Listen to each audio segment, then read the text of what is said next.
Hello, I am Manju TM. My dissertation topic is feasibility of floating structure in flooding area. The dissertation was guided by architect Drinosh and architect Jayadevi Venugopal. Need of the research. The research on floating structures in Kerala is relevant in the context of the changing climate and its impact on coastal regions. As sea level rises, traditional land-based living may become unstable, and floating architecture can provide a solution to this problem.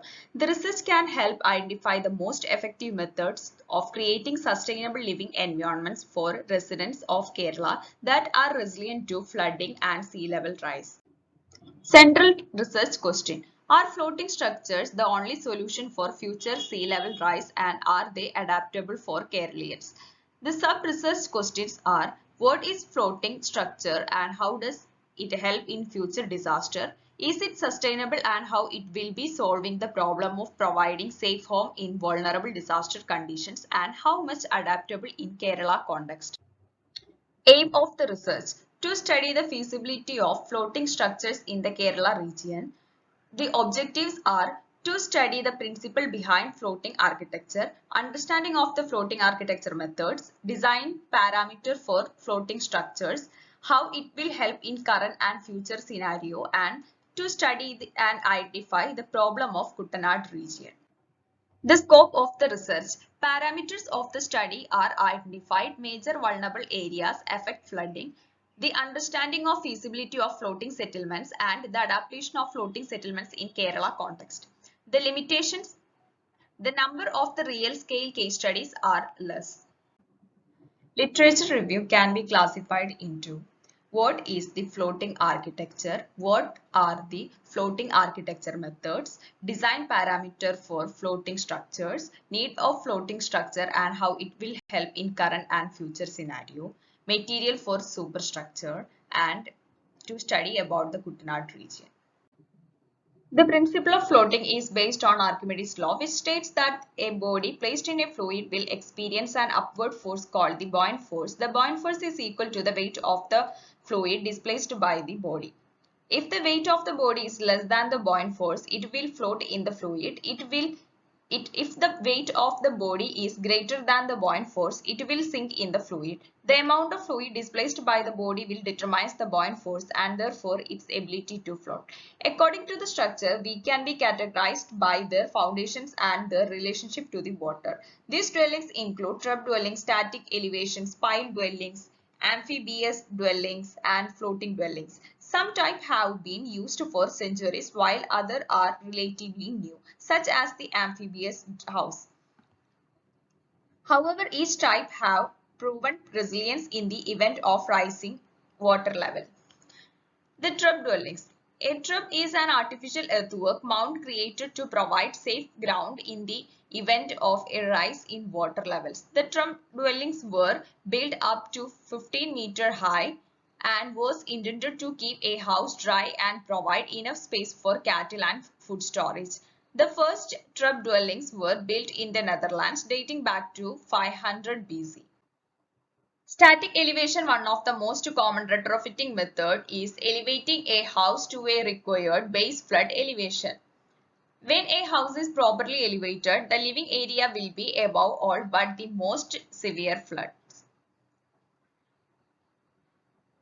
The elevation techniques are available: lifting the house and building a new, or extending the existing foundation below it, or leaving the house in place and either building an elevated floor within the house or adding a new upper story. Pile dwellings built on top of concrete, steel, and wood. This type of dwelling typically rests 8 to 15 feet off the ground and has been used throughout the world as means of protection from water. Timber piling have been used for 600 years and continue to be one of the leading type of pile. Timber is often used in pile foundation because it is readily available and renewable resource. It is light in weight. Timber is also more easily handled. Concrete pile have been precast or cast in place, and they can be reinforced, pre-stressed or plain. They do not corrode like steel piles or decay like wood pile. Steel pile can be formed into many different shapes, but the most common steel pile types have been rolled circular, X-shaped or S-shaped cross sections. They are very strong and prone to corrosion, especially when submerged in water. Houseboats.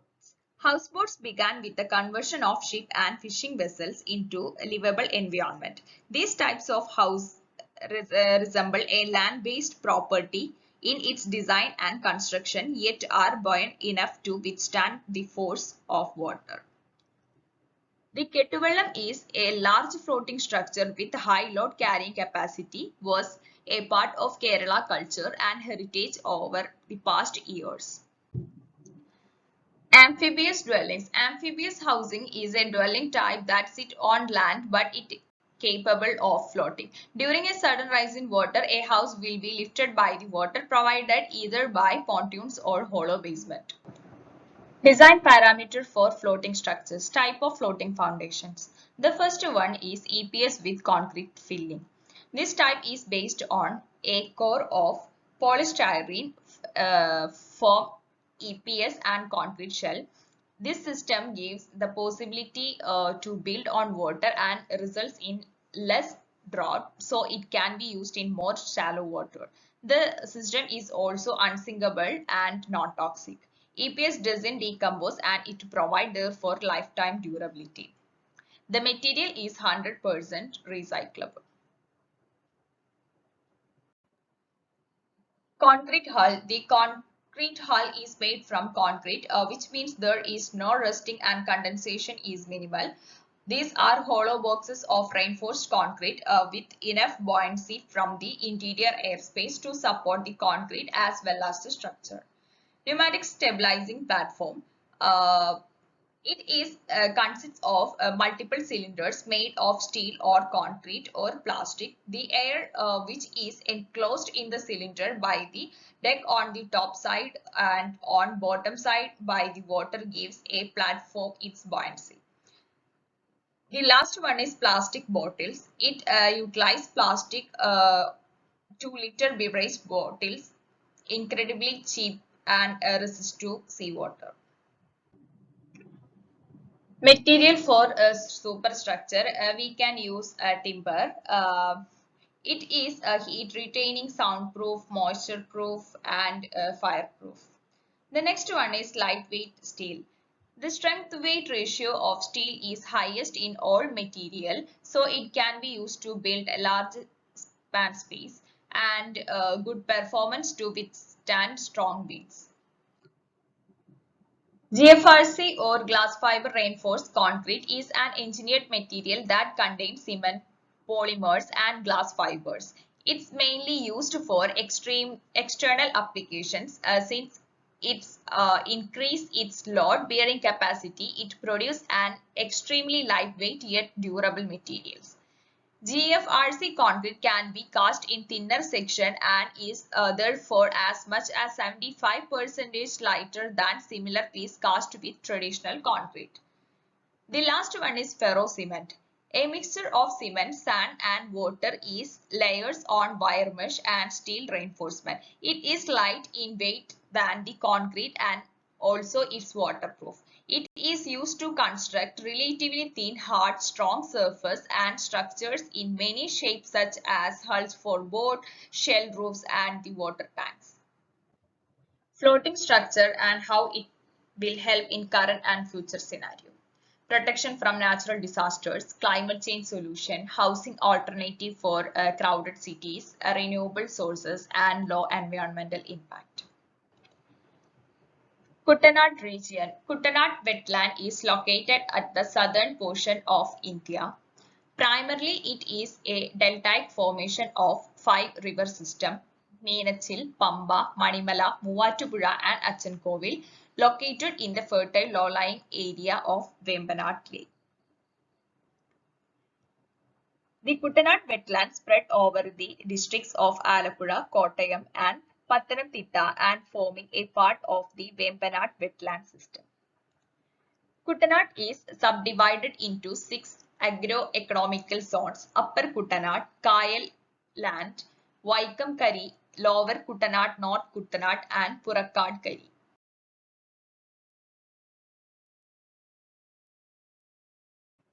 According to the above study, floating architecture is needed in Kerala, especially in the flood-prone Kuttanad region.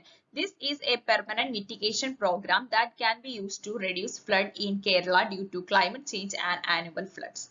The construction of an amphibious building is more appropriate in Kuttanad due to their close relationship with water bodies. The Kuttanad people can easily adaptable to this settlement pattern. Kuttanad can serve as a model for Kerala's development if such settlements are implemented. Based on the information provided, it seems that you are designing a house that can withstand extreme flooding while being sustainable and efficient. Here are a few suggestions to consider. Consider the flood zone, choose appropriate materials, incorporate buoyancy, ensure stability, include drainage, consider the local environment and regular maintenance.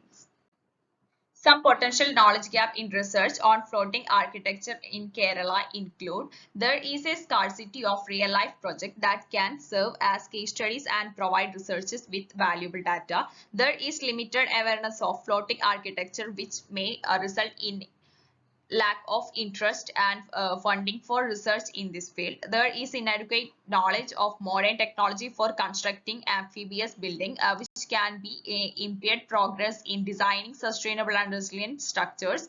There is a shortage of skilled professionals and infrastructure for construction and maintaining floating structures. The result of the research. This chapter discusses the analysis conducted on literature case studies to derive suggestions and conclusions for the development of architecture guideline for floating architecture in flood-prone area. The focus is on exploring various architectural techniques that can be used to address housing challenge in flood-prone areas, particularly in Kerala. Through comparative analysis of case studies, this chapter aims to identify the most effective strategies for developing floating architecture that is both sustainable and resilient to flooding. In the literature case study part, I have taken 6 case studies from different parts of the world. The first one is Masbemmal water dwellings from Netherlands. The second one is construction of prototype at Louisiana State University. The third is the lift house from Bangladesh. The fourth one is Noah's Ark Project amphibious house in Lakeview, New Orleans, and the last one is float house from United States.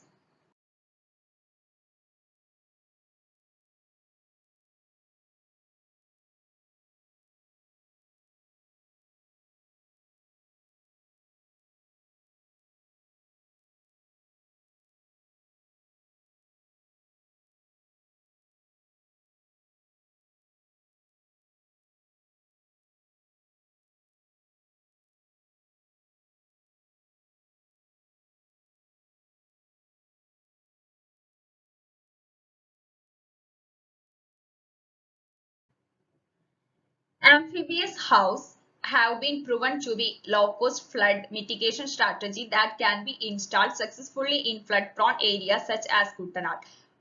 Wooden prototype of such house are sustainable, renewable and have a low environmental impact. Since the region is vulnerable to upcoming flood due to soil reclamation and changes in global climatic pattern, the scope of this type of architecture is high in Kuttanad as rising water level make it difficult for relief camp to operate.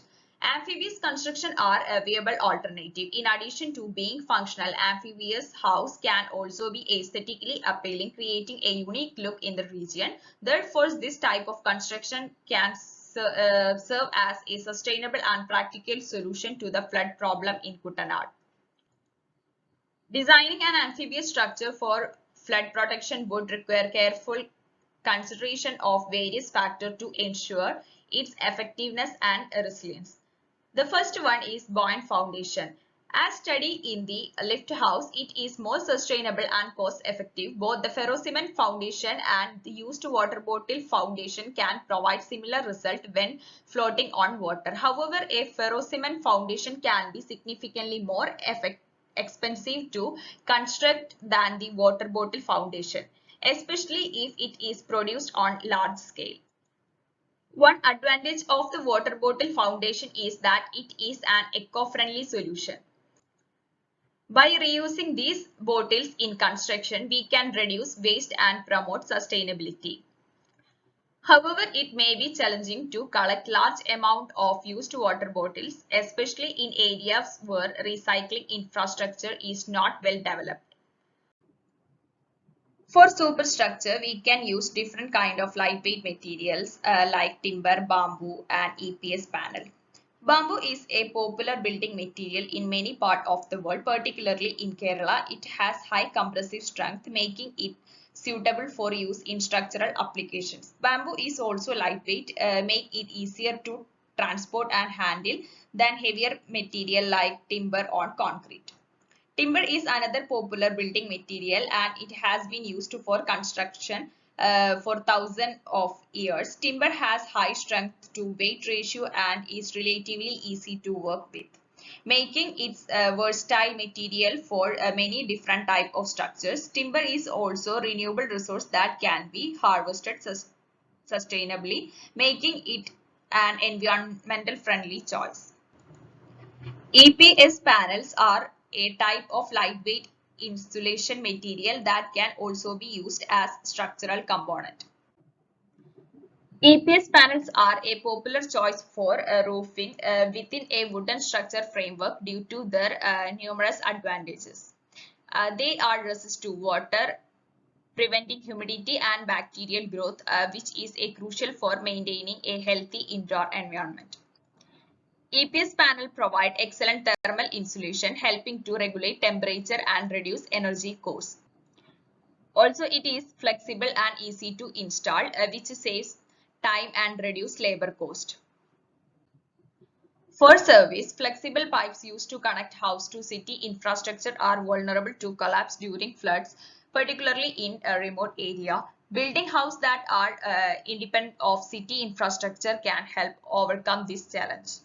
Incorporating a solar panel into house design can generate electricity and reduce dependency on the city's power grid, particularly in area with frequent power outage or limited access to electricity. A rainwater harvesting system can collect and store rainwater for various purposes, reducing household dependency on the city's water supply, especially during drought or water shortage. In conclusion, the study has presented an innovative solution to the increasing floodwater level of Kuttanad by proposing the use of amphibious building. The research suggests that this approach provides a low-cost, low-impact and sustainable flood protection strategy that enhances the community resilience and helps them to recover from disaster more effectively. Furthermore, the study proposes that the amphibious house should represent Kuttanad and become an iconic symbol of the country's reaction to climate change. The research has several implications for the community policymakers and researchers. Firstly, the adaptation of amphibious building can significantly reduce the negative impact of flood on the community, including loss of life, damage to property and disruption of economic activities. Therefore, policymakers should consider adoption this strategy as part of the disaster management plans. Secondly, the study proposed that amphibious building can become an iconic symbol of the country's reaction to climate change. Therefore, researchers can further explore the potential of amphibious architecture as a sustainable and environment-friendly building approach that merges the land with its water. The study has several limitations that future research can address. Firstly, the research only focused on the feasibility of effectiveness of amphibious building as a flood protection strategy in Kuttanad. Further, research can explore the potential of this strategy in other regions and countries that face similar environmental challenges. Secondly, the study did not provide a detailed cost-benefit analysis of amphibious buildings. Further, research can explore the economic viable of the approach and long-term sustainability. Lastly, the study only proposed the use of vernacular material with modern technology in the construction of amphibious building. Further research can explore the potential of other building materials and technologies that can improve the efficiency, durability, and sustainability of the building.